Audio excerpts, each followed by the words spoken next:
hadday mishaarka iyo madaxtinimada jacayl aad u qabtaan meeshayna dhigtay annaga aynu dooranayno madaxweynaha iniga dhiganaynayo ku xigeen baad noqonaysiino mishaarka la idin siiyo $5,000 haduu yahay sababaan idin ka dhigaynaa gobolka awdal rag u maqnaa wayniga dawni kama samayn 3 sano sanadkii 3 sano ka daw male dariiq la mara male dekad la mara male dayaca iyo danyarida loogu soo kacatimay ee abo iyo xabash iyo mid wala Kristaani ugu soo kacayba waa huladii raga samaroon weeyaan hooyooyinkii awdan lahay waxaan leenahay dalkiina idin baahan gacmo furan baan ku soo dhaweynaa war cashuurta awdan oo ku dhahaata ayad wax walba ku qabsan kartaa mishaarka meel kale aad doonayso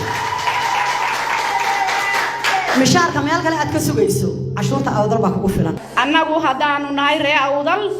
dixdii harawa khudradii baa isdhaaftay buurtii aloogeed dahabkii iyo samsamkii baa isdhaafay oo la kala garalaayay lowrka ciidda la soo rogo 100 gram oo dahaba ku jira 200 gram oo dahaba ku jira dixdii irdibiro weyn ambihii iyo bartiiqii baa la kala garalaayay badii baa noo taala badroolkii baa noo yaala maxaa baahina baday abti baad ku jawaabtay daraad abtigu xaguu yaala xaguu ku fadhiya xaguu jooga xagee ku ogtahay abtigu jooga magaalada aqal haduu cid yeelatay oo cid yeelatay madaxtooyada waa qaran baad mar walba ka hadlaysaa qaranka xagee laga dheelaa wax qaran la yiraahdo meesha aad ku joogtaa tolkaaba aad u joogtay hadaad u qalmi weyday tolkay waxay lahaayeen saraakiil dad wax iska celiyay lahaayeen boqortooyay lahaayeen dad wax dilay lahaayeen Soomaali oo dawlad lahayn may dawlad lahaayeen Soomaali oo daday dad lahaayeen adduunka kaligood baa talin jiray waa maxay gudnimada noo iibiseen waa maxay gudnimada meesha u fadhiisateen maxamed abi maalintii la dilay waa daawanayseen maalintii maydhana la dilay waa daawanayseen maantana shaatiga lagu qabto waa lagu soo dajiyay maxayna dhigay albaabka ma tolkiin oo idin fiican dhulkiin iyo dahab yaalo maxaa qarafayni baday maxayna nin hoos joogtaan in baday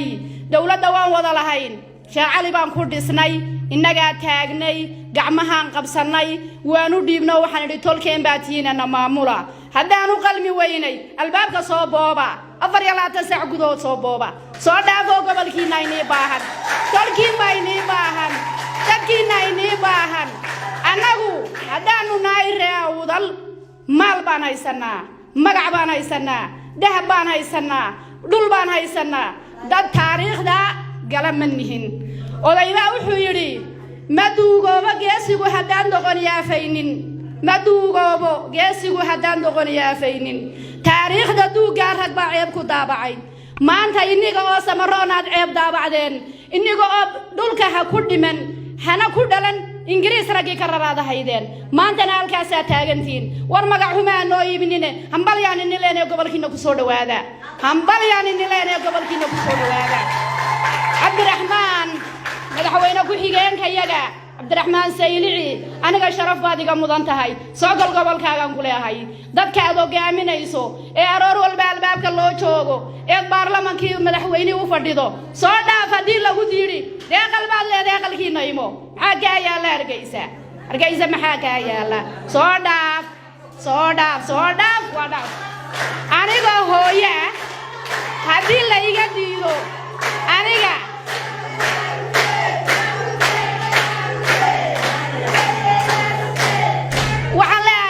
madaxweynaha iyagii hore daayirayaala kaayin wuxuu joogaa madaxtooyada Hargeysa sharaf baad kaga tagtay ha ku laabanin baan ku leeyahay sharaf laan ha ku laabanin sharaf laan aqalkaaga ardaaga iyo hambalya taalo oo buurihi dahabihiin oo bad meeshaad biyahaad ku joogsataaba samsam yahay ayaa gobolka aad ka dhalatay yaala ninka ku soo xisaabtamay ee shalay ku yiri waaba ku iibiyay iibku ugu tala galay baa uu ba ku iibiyay cad ka daba fadhida mar cidda la inaga iibiyay noo timaado waanu taaganahay inaan iska celinayna cid kasta oo nagu soo xisaabtanta waan iska celinayna anagu una daba fadhiisan mayno taariikh baan ka imanay Ahmed Guray wadaaya shacabka anagu Ahmed Guray in ragii uu dadkii uu ka soo jeeday ee buuga Ingiriiska kaga qoray ee caymadka baday Ingiriis ee Portugiis baday ayaa maanta ardaagoogii lagu soo xisaabtamayaa waa waxaan dhacayn wey waa waxaan adduunka qofna lagu arkin wey iminka yaa haatana annagu haddaanu nahay hooyooyinkii gobolka Awdal idinkaan idin fadhinaa 24 saac gudahood inaad noo soo gashaan oo gobolkiina aad timaadaan doorashada aad ku xisaabtanteen shalay anaa bixiyay fartaydaad ku tagtay maanta shakhsi ma siinayo doorasho shakhsi walaa madaxweyne malaa ku dhigeen qofna ma siinayo qof gobolka Awdal ka soo jeedo oo doorasho ku soo xisaabtami kara Awdal kamana dhalan qofka doorasho ka sugaya Awdal umana kamana dhalan haddaad dhiiga iyaga iyo lafaha iyaga iyo dhuuxa iyaga aad tihiin soo galo gobolkiina inii baahan annaga inii baahan tolkiin baanahay haddaad dhawaaqa aan idiin soo diray aadna dhayalsataan nagamana maqnidina noomana maqnidina annaga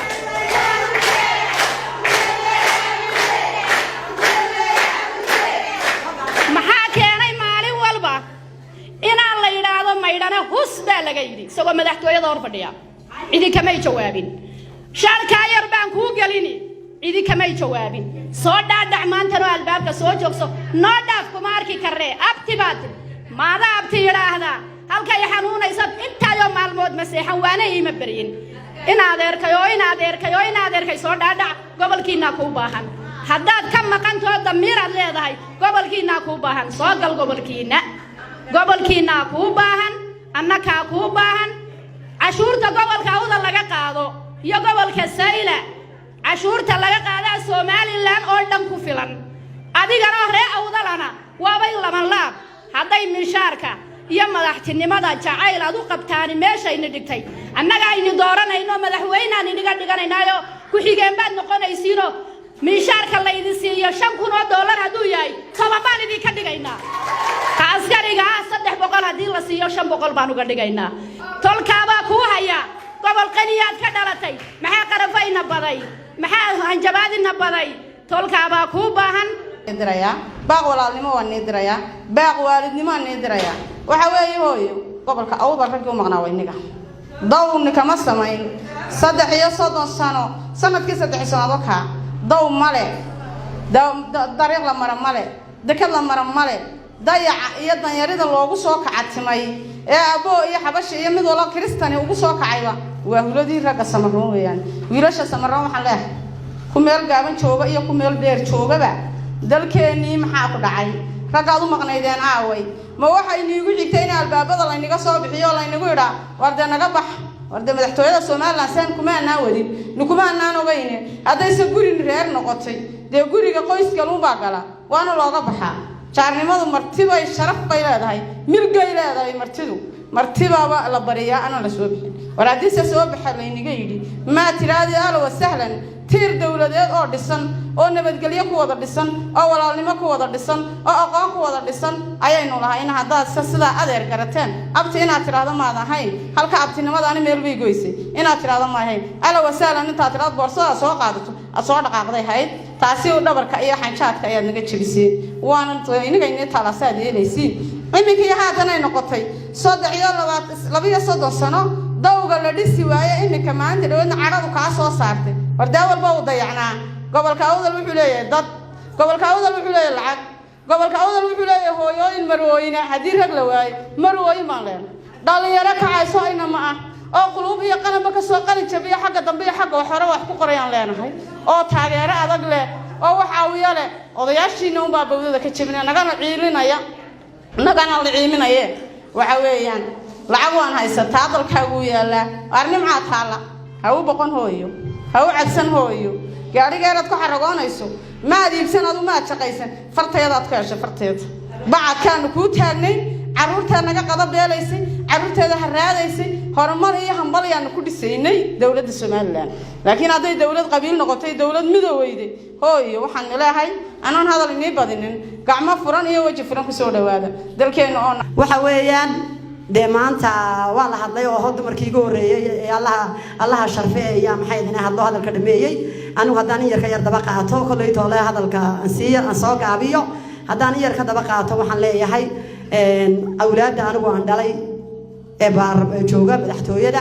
ama inamada aniga ila dhashay أما والدك كوا إيه مدحتوية الشوجة وحنو قبنا إن مدة 24 ساعة هذا قبل كي هو يمكن أوضا لحي وحن لنا هاي دل كينا يدين باهم قاع مفرم بان يكسروا إننا والعشور تصل أو عشور أوضا وقرا هذا أيضا حرب خبصن كرتا مشاعر كمال كلا تدونا يس مشاعر كمال كلا أتكسو جيسو عشور أوضا بقى كوفلان أنا كاسو رينو قاع مفرم كسروا إننا وحن كلنا قاع مفرم كسروا قال هو ينوش هذا فهم ويدو أنا قابو باهن كالي بنقولنا هاي طريقة شيء يعني كم حاجة هنا كل واقدين هويو تراهنا طريقة عسيم متشام برادة ولا قفديا طريقة وحي أنسحية أنا أصور بتشت كي أنقولها صوماليا وبلي أنسحية حقي أنا صوماليا كلها لك وقعدتين وباني اللي أنسحية هدي اللي أنسحيينا